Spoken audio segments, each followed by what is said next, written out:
Hi, my name is Peter Epstein, and I wrote the checklist.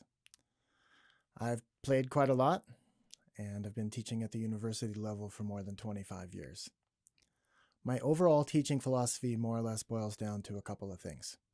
One, help students develop strong fundamental musical skills, instrumental technique that is relaxed, flowing, and confident, rhythmic and metric integrity, broad knowledge of musical styles, cultures, histories, etc.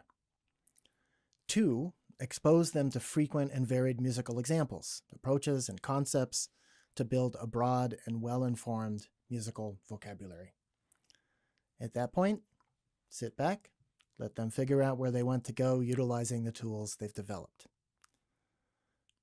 For years now, I've been giving students in my studio a one-page handout I call the checklist. It includes no licks or melodic patterns. Arguably, it provides nothing in the realm of what to play when improvising. Instead, it presents a systematic approach to acquiring the physical memory necessary to execute what to play, whatever the source or inspiration. The checklist is intended to ensure internalization of the foundational material entered into one's physical memory step by step, required to facilitate successful and effortless instrumental execution. The goal is to create a comprehensive technical foundation that then allows you to focus primarily on creativity and the musical impulses of the moment.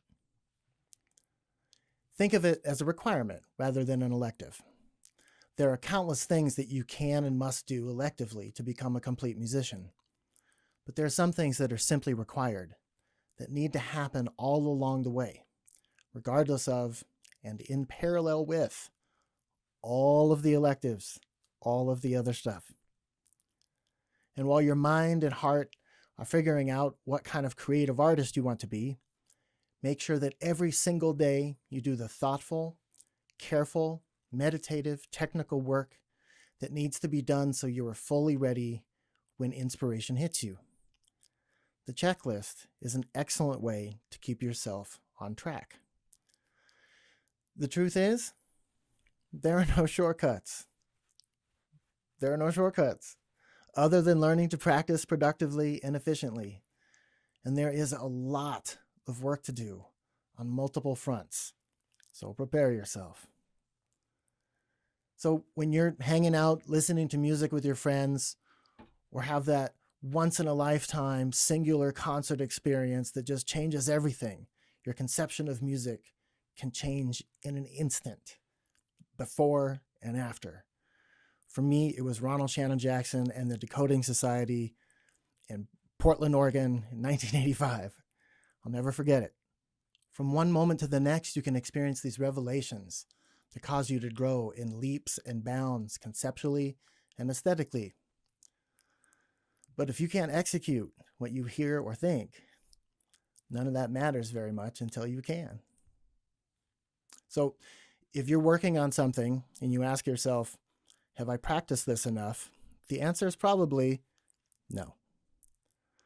Thanks, and see you next time we talk about the checklist.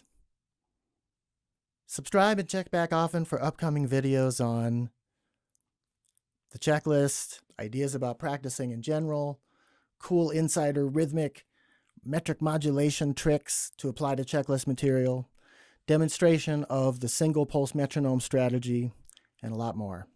Plus, videos of my current and former students playing checklist material wherever they happen to be in the world.